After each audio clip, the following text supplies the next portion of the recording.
Magandang araw sa inyo mga kaibigan. Itong ating almusalita sa araw na ito.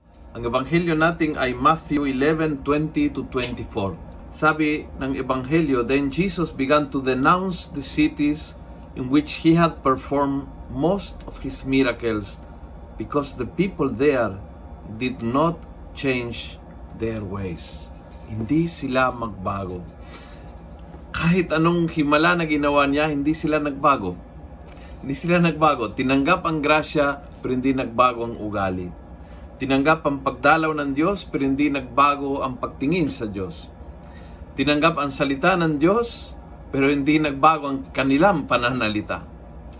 They somehow connected to God, but somehow yung connection to God ay hindi nagbabago ng kanilang pagkatao. At yun ang reklamo ng Panginoon.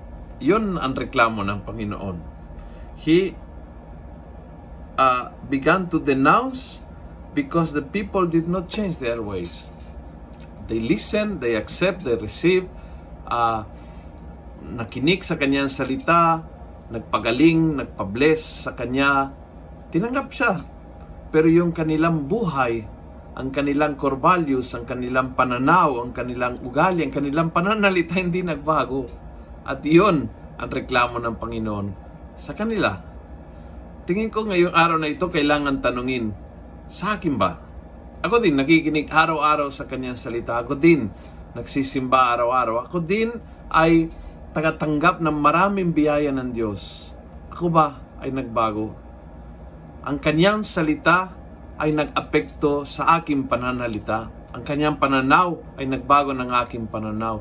Ang trato niya sa akin puno ng habag ay nakatulong na magbago ang ugali ko at ang pagtrato sa ibang tao.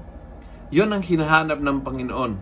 Hindi kung paanong tinanggap, kundi kung paano nagpanibagong ako sa pamamagitan ng kanyang pagdalaw. Kung nagustuhan mo ang video ito, please pass it on. Punuin natin ng good news ang social media. Gawin natin viral, araw-araw ang salita ng Diyos. God bless.